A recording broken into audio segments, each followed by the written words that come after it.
Hello, Radhe Radhe गुरुजी। जी राधे राधे। गुरुजी, मैं लखनऊ से आया हूँ। हाँ और मैं आपसे एक सुझाव मांग रहा हूँ बताओ। कि हमारा पार्टनर जो है वो अपना धैर्य बहुत जल्दी खो देता है और बात बात पर गुस्सा करता है। उसको ये नहीं समझ में आता कि मैं क्या बात कहाँ पर किसके सामने कैसे कर रहा हूँ। कौन है तो पार्टनर वो आपका? अरे पार्टनर मतलब मेरी वाइफ। वाइफ क्यों? अब उन्हीं के साथ ज़्यादा प्रॉब्लम है सभी को, हमारे घर पत्नी? में पूरे परिवार वो को। आपकी वाइफ है कि पत्नी है? अरे दोनों एक ही बात है। अरे नहीं, एक बात नहीं। अच्छा, खैर आप ज्ञानी हैं, आपको मालूम होगा, हमारी समझ से एक ही बात है। वाइफ मतलब वो होती है, बीवी मतलब वो होती है जिसको आप भगा के लाते हैं। अच्छा। और पत्नी, धर्म पत्नी मतलब वो, इस पत्नी के आगे जुड़ा है धर्म शब्द। क्या तो जुड़ा है? धर्म पत्नी ही है वो। हाँ, जबकि वाइफ के आगे नहीं जुड़ता धर्म वाइफ, बीवी के आगे नहीं जुड़ता धर्म बीवी, है ये ना? ज्ञान आपसे प्राप्त मिसेस के हुआ। आगे नहीं जुड़ता धर्म मिसेस, जबकि पत्नी के आगे जुड़ता है धर्म, क्योंकि धर्म के अनुसार हमने उसका वर्ण किया है, इसलिए वो हमारी धर्म पत्नी है। जी हाँ। अब जो आपकी पत्नी, आपने शादी ब्याह धर्म से किया कि नहीं? धर्म से किया है, तो फिर 7 वो फेरों आपकी से। धर्म पत्नी है, फिर वो ठीक आपकी है। बीवी। यदि भगा के लाए होते आप तो बीवी होती। अच्छा ठीक है, तो धर्म पत्नी है, वो संतुष्ट नहीं होती हैं। कहाँ है उनको वो? यहीं पर बैठी हुई हैं। बात कराओ। मैया, कहाँ इनकी धर्म पत्नी? देखो, वाइफ से आपको धर्म पत्नी तक पहुंचने का जो सफर है, यहाँ आओ पति परमेश्वर के पास खड़े होके। आप भी इस तरफ आओ, यहाँ आओ कुपचे में, यहाँ लाओ मैया को अंदर। अंदर आओ, आप भी अंदर आओ। हाँ हाँ, निकल आओ, यहीं से निकल आओ। देखो, खोल दे लाला वहीं से, इतना टाइम लगा। क्यों, वेल्डिंग कर दी क्या? बंधी है रस्सी, डबल रस्सी। मैया जल्दी आओ।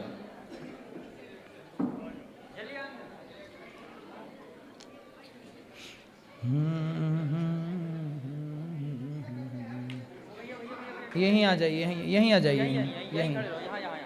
मैया आओ, जल्दी आओ मेरी माँ। कैसी हैं मैया आप? मैया आप बात करो, आप बात करो। कैसी हैं आप? ठीक है। क्या नाम है आपका? शशि गुप्ता। शशि गुप्ता। ये आपके कौन हैं? पति है। पति। तो आप इनसे बात नहीं करती? करते हैं, वो मेरी कोई बात नहीं मानते हैं। नहीं मानते? नो। तो आप काहे नहीं मानते इनकी बात? अब बुढ़ापे में तो मान लो कुछ बात अभी है। तक मारते हैं हमको, बहू है दामाद है, मारते हैं। ये बताइए, हम समझदार हैं, हमारे बच्चे सब समझदार हैं, बेटियां दोनों हमारी, एक प्रोफेसर है और एक जो है तो बैंक में है।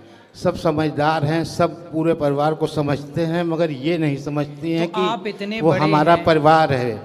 और ये इनकी नाजायज़ बातें कैसे कोई मान ले? जायज़ बात तो हम मानते ही हैं, लेकिन अब ये कहें कि हम अभी खड़े हो जाओ, अब हमारे अभी मान लो तकलीफ़ है, हम नहीं खड़े हो पा रहे हैं, तो इनको पेशेंस रखना, धैर्य रखना चाहिए, बस ये क्रोधित हो जाएंगी। मैं आपकी बात से सहमत हूँ। आप बहुत पढ़े लिखे हैं, आपका परिवार, आपके बच्चे बड़े बड़े हैं, बहुएं बड़ी बड़ी हैं, समझदार हैं, नौकरी कर रही हैं। आप अपनी पत्नी को मारते हैं?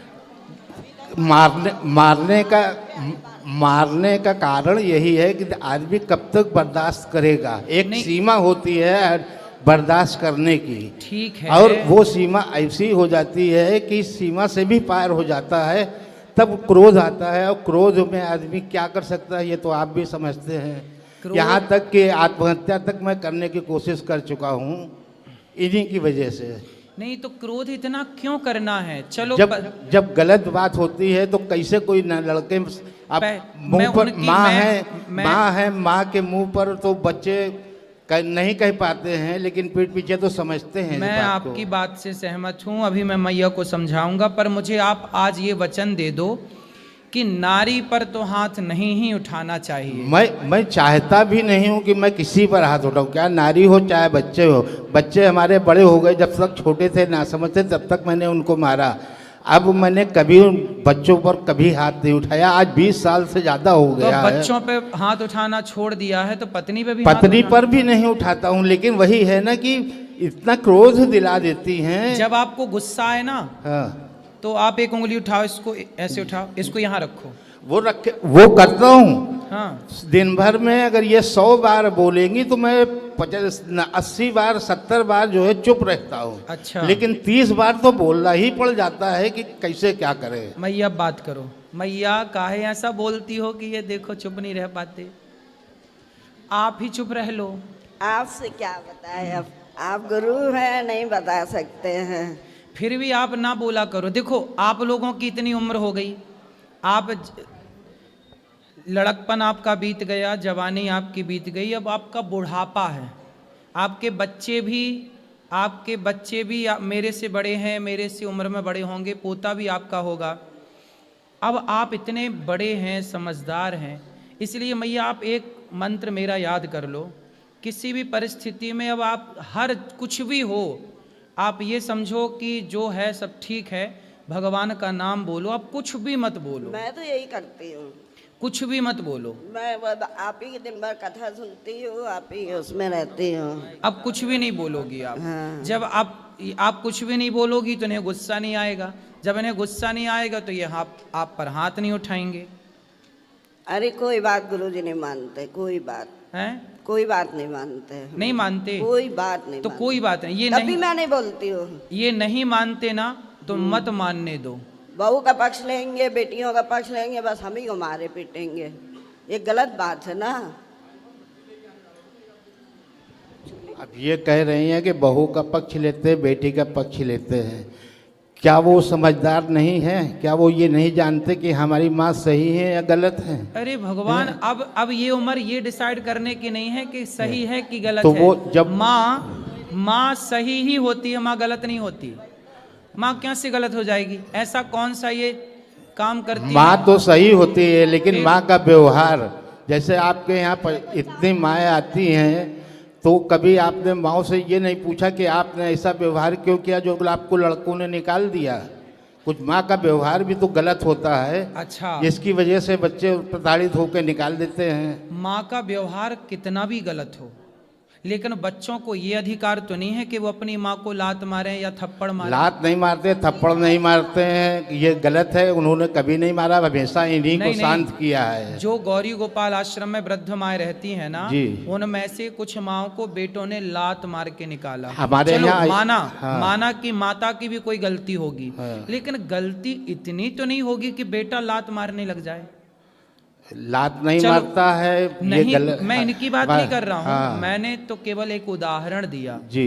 कि कितनी भी गलती हो, हाँ। कितनी भी गलती हो माँ की, आप बाप हो ना, जी। आप कितनी भी गलती करो, लेकिन बेटे का ये अधिकार नहीं है कि वो आपके गाल पे थप्पड़ मारे। अरे तो कुछ समय पहले तक बच्चों को इन्होंने ऐसा भड़का रखा था कि वो हम पर हाथ उठाने तक को तैयार थे, लेकिन अब वो समझदार हो गए, वो समझ गए कि पिताजी हमारे सही हैं, माताजी गलत हैं, इसलिए वो हमारा साथ अब देते देखो, हैं। ये उम्र यहाँ ध्यान लगाने की नहीं है जहाँ आप मन लगा रहे हैं कि इन्होंने भड़काया, कि बेटे ने भड़काया। ये सब गलत फहमी आपने घुसा रखी है दिमाग में, ये केवल गलत फहमी है। इसीलिए तो आपसे सुझाव मांगा कि मैं क्या करूं। हाँ, अब हम जो बता रहे हैं वो करोगे जी। आप पत्नी से और पुत्र से दोनों से मन हटाओ और अपना मन केवल भगवान के चरणों में लगाओ, अपना भला चाहते हैं तो। लेकिन जिम्मेदारी जो कुछ होती अब है, कोई जिम्मेदारी नहीं है, बच्चे तो संभाल रहे हैं ना, आपकी क्या जिम्मेदारी? आप आज मर जाओ तो आपके बिना कोई काम रुकेगा आपके घर का? पहले ये बताओ। काम तो कोई नहीं रुकेगा, लेकिन एक पिता जब तक जिंदा होता है वो अपने बच्चों के प्रति जिम्मेदारी तो महसूस करता है ना। गृहस्थाश्रम कितने साल का है ये बताओ? गृहस्थ आश्रम तो 30 साल का है। 4 आश्रम होते हैं, ब्रह्मचर्य, गृहस्थ, वानप्रस्थ, सन्यास। हाँ। आपका गृहस्थ आश्रम होता है तब तक का जब तक बेटी का विवाह नहीं हुआ, जब तक बेटे का विवाह नहीं हुआ तब तक आपका गृहस्थ आश्रम था। अब गृहस्थ आश्रम, बेटी का ब्याह कर दिया, बेटे का ब्याह कर दिया, दोनों सफल हैं, संपन्न हैं।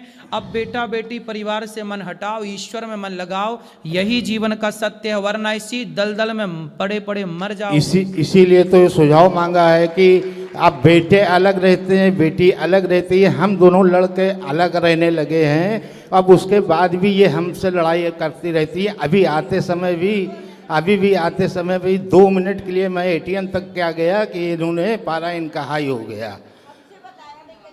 भाई आपने बताया नहीं, उन्हें लगा कि आप हमने कहीं कहा चले आप गए। बाहर आओ, हम 2 सेकंड में आते हैं। सुनो। तो पेशेंट तो रखना चाहिए, 2 मिनट कहीं गए हैं। बात ठीक है, लेकिन अब हम कह रहे हैं कि आप अपना मन भगवान में लगाओ वो और तो चुप लगा ही है। रहिए। पत्नी गुस्सा करती है, देखो सारी जिंदगी आप ही गुस्सा किए ना, अब थोड़ा उन्हें भी गुस्सा कर लेने दो। आप उन्हें मार सकते हो, वो गुस्सा भी नहीं कर सकती आप पे। हम तो ये बताओ मारना भाई, चाहते ही नहीं, तराजू इनको तो का हम तो ये चाहते हैं कि प्रेम से कोई भी बात बोलो, प्रेम से बोलो, क्रोध से मत बोलो। तो मैया प्रेम से, मैया ये देखो, सुन लो, थोड़ा और सुन लो। बात कराओ। अच्छा ये कैसे खुश होंगे ये बताओ। वो कभी नहीं होंगे, बहू से खुश रहते हैं। हाँ। उन्हें घर से बाहर भी निकाल दिया तो मिलने जाते हैं, हमसे कोई बात नहीं करता है। घर से बाहर किसको निकाल दिया? हमको। क्यों? हमको। कुछ भी नहीं है। चलो देखो, बच्चों को ये इतना टाइम नहीं। ये घर देखो मैया, मैं आपको बताऊं, बेटी बहू कैसी है, बेटा कैसा है, ठीक है, बेटा बहू तो अपनी जगह ठीक है, सुखी ठीक हैं है, और वो बस सुखी वही तो मैं रहें। भी कहती, ठीक है वो लोग। लेकिन आप ना ऐसा करो कि आप इन पर गुस्सा ना किया करो बस। पंडित जी बिल्कुल नहीं करते हैं। अभी हम होटल से उतरे तो ये चले गए, मैं इधर उधर ढूंढने, मैंने कहा कहाँ गए थे, आपको बता के जाना चाहिए कि मैं जा रही हूँ। अब मैं अनजान के इधर उधर ढूंढ तो आपने बताना चाहिए, बात भी अब तो सही मेरी है गलती हर ना। समय आप बिना पकड़ेंगे। बात के गुस्सा कर रहे हैं। एक तो बता के नहीं गए, ऐसे ही घर में करते, चोरी एक तो चोरी बता कहीं भी के नहीं- आएंगे, बताएंगे नहीं ना। बता दो भाई, थोड़ा हम जा बता रहे दिया हैं। करिए, क्या घट जाएगा? और खुद ही बुराई कर रहे हैं, मैं तो इसलिए खुशी से मैं हट तो कुछ नहीं जाएगा, लेकिन हर बात को ये समझ भी तो पाए। अगर अब- कोई बात समझने वाली है उस पर भी ये नहीं नासमझी दिखाती हैं। नहीं, अभी तो यहाँ पे वो सही है ना कि वो ये कह रही हैं कि भाई कहीं जाओ तो एक बार बता दो। अब इनको बता दो तो उस पर भी तो गुस्सा है ना। काहे गुस्सा?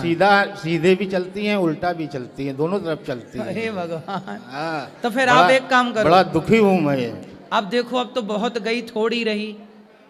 अब तो मैं चाहता हूँ कि कितने ये साल भी के चली हो गए आप? जाए। कितने अरे, साल के? 63 का हूँ मैं। तो चाहता हूँ कि अब इसी समय हमको छुट्टी दे दे भगवान। क्यों? मैं इतना दुखी हो गया हूँ इनसे। किससे? इन्हीं से। पत्नी से? जी।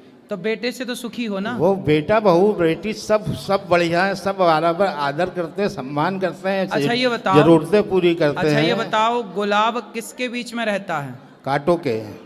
फिर भी महकता है कि नहीं? महकता है। हाँ, तो आप कांटों के बीच में रह के थोड़ा महक लो, जो बची जिंदगी है अरे, जी लो बिंदास।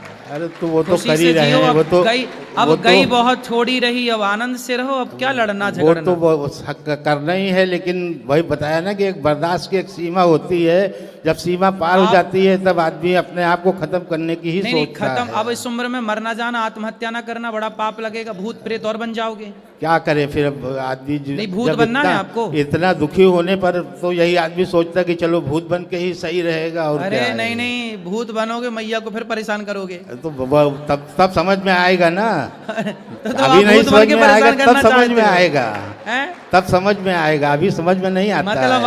आप भूत बन के भी मैया को परेशान करोगे? हैं? क्या करेंगे। ये प्लानिंग है। अच्छा ये बताओ, मैया से आप प्यार करते हैं कि नहीं? हैं? प्यार करते हो? प्यार तो बहुत करते हैं। इनकी सारी बातें अच्छी हैं। हाँ। इनका खाना बनाना, घर काम करने में इनके बराबर कोई नहीं है अच्छा, हमारे मैया परिवार सुनो। में। लेकिन मैया सिर्फ यहाँ, इनकी मैया। जबान कड़वी है। अगर मैया। इनकी जबान मीठी हो जाए तो सब कुछ उत्तम हो जाए, मैया सुंदर हो अब जाए। मैया बात कराओ मैया को। मैया आप इनसे प्यार करती हो? और किससे करेंगे? देखो मैया आपसे बहुत प्यार करती हैं और आप भी बहुत प्यार करते हो, तो प्यार से रह लो ना इस उम्र में। मैंने सुना है बुढ़ापे में बड़ा प्यार बढ़ता है, सही है ये बाहर प्यार करेंगे, घर में नहीं करेंगे। बाहर मतलब इधर उधर सबसे बोलेंगे, बात करेंगे, हमसे नहीं करेंगे, ये गलत बात है। वो ये कह रही हैं मैया कि आप बाहर तो सबसे प्यार से बात करते हो, हमसे प्यार से बात नहीं करते। सबको बांटो, हमको डांटो। यही तो हमें गलत लगता है। हाँ, ये तो इनकी समझ की बात है, हम क्या कह सकते हैं। अब इस बारे में इनकी मैया सोच, के पास तो कोई इनकी- ऑप्शन नहीं है। मैया इनकी तो कह रही सोच है, ऐसी ही है तो क्या करें हम, सुनो। शुरू से ही ऐसी सोच रही है। मैया ने तो कितनी बढ़िया बात कही कि इनसे प्यार नहीं करेंगे तो किससे करेंगे। मतलब मैया के पास तो प्यार करने का कोई आपके सिवा दूसरा ऑप्शन नहीं है। लेकिन आप हैं कि सब दोस्तों से भी प्यार की बातें करे आते हो, सबसे प्यार की बातें करते हो। दूसरा ऑप्शन यही पर- है कि परिवार के से तो प्यार करो। अरे परिवार को अब छोड़ो, अब तुम दोनों बुढ़ा बुढ़ी प्रेम से रहो। अब ठीक है। परिवार को छोड़ा, परिवार को काहे बीच में घुसा रहे हो? बस बेटा यही इनको- बेटा बेटी अपना खा रहे हैं ना, इनको- आपके बच्चे सुखी हैं ना, बच्चे सुखी पर हैं। बच्चे सुखी हैं तो तुम दोनों प्यार से सुखी रहो। अरे यही तो नहीं हो पा रहा, यही तो हम इसी तो से फिर तो आप चुप पीड़ित रहो, हैं। आप चुप तो बिल्कुल रहते ही हैं। चुप रहो। कोई बोलने दो मैया को, बोलने दो, खूब प्रेम से बोलने दो और अपना राम राम जपो, दिन भर भगवान की कथाएं सुनो और मन वही हटाओ। वही करते हैं, भजन लगा लेते हैं, आपके हेडफोन में लगा लेते हैं कि इनको सुनाई ना दे, क्योंकि अगर उसमें भी आवाज़ आती है तो उसमें भी इनको परेशानी होती है। दूरबीन लगाई है, अब हम कान में 2 हेडफोन लगाए, आपका भजन सुन रहे हैं। हाँ। उसमें भी तकलीफ है कि दिन भर हेडफोन लगाए सुना करते हैं, दिन भर दूरबीन लगाए सुना करते हैं, अरे दिन तो भर उनको टीवी देखा करते हैं। उनको लगता ये उनको ये ना लगने लगा ना को पड़ोसन से बात कर रहे हो अंदर अंदर, यही शक है शायद, हैं? शायद यही शक है। तो फिर उनको ओपन में सुना करो ना, शक क्यों बढ़ाना किसी का? ओपन में सुनने कहाँ देती है, चल फिर वही लड़ाई वाली बात आ जाती है। समस्या तो यही है कि वही लड़ाई आ जाती है, फिर वो कटु वचन बोलेंगी, फिर हमको क्रोध आएगा, फिर हमको कुछ कहना पड़ेगा, बर्दाश्त से बाहर होती है तो मार पड़ती है। अब उसमें हम पापी हो जाते हैं। अब हमें बताओ कि हम क्या करें? अब आप हमें सुझाव दें, बस ये करें। हम सुझाव दे रहे हैं कि चुप रहो, बस ठीक है, यही सुझाव सबसे उत्तम है आपके लिए। ठीक है, धन्यवाद। खुश रहिए।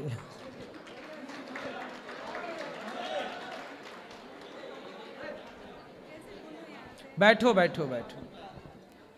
राधे राधे गुरुजी। जी राधे राधे। मैं जौनपुर से आई हूँ गुरुजी, मुझे तो बिलीव नहीं हो रहा कि मैं आपके पास हूँ। खुश रहिए। गुरुजी मुझे एक प्रश्न पूछना है आपसे। हाँ। मेरे मंदिर में बालाजी हैं, हम्म। तो मैं उनको रोज मतलब टीका चंदन करती हूँ, उनके लिए दीपक जलाती हूँ, तो क्या मुझे करना चाहिए कि नहीं? हाँ तो करना चाहिए, किसने मना किया? सब लोग कहते हैं कि हनुमान जी को नहीं छूते। तो आपके मंदिर है कोई आसपास? जी मंदिर में मैं रखी हूँ। आपके घर पे? जी। हाँ तो कर सकते हैं पूजा, क्या दिक्कत? जी।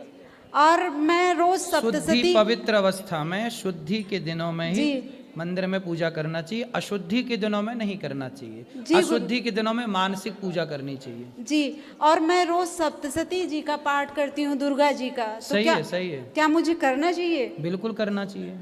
जी गुरुजी, आपके चरणों में कोट कोट प्रणाम गुरुजी। मुझे आशीर्वाद दीजिए और मेरे बच्चों को और मेरे मित्र को सबको आशीर्वाद दीजिए। खुश रहिए, खुश रहिए। जी गुरुजी, प्रणाम गुरुजी। जी जी। हाँ हाँ अभी मिलेगा, तुम चिंता न बैठो। इन छोरों से भी बात कराना, वहाँ भी देखो। बिल्कुल महाराज जी, ये दास काक पंडित जी आपके चरण कमलों में कोटि कोटि वंदन करता है। जी। और हमारी प्रबल इच्छा थी कि हम आपके चरण कमलों के दर्शन करें, और एक मानस की चौपाई गाने का मेरा मन कर रहा है। उसके बाद जो हमें गाओ। राम सदा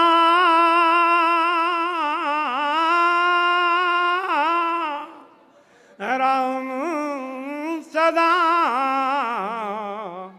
सेवक रुचि राखी, वेद पुराण संत सब साक्षी।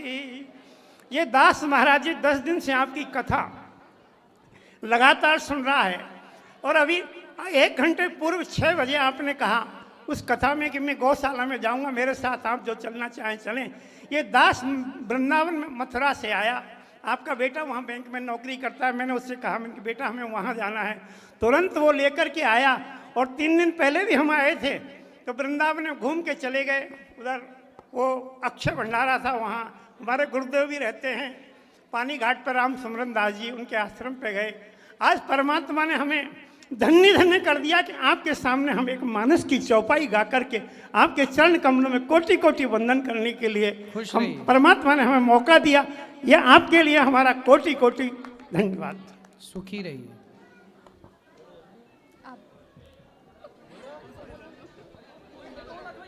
राधे राधे गुरु जी। जी।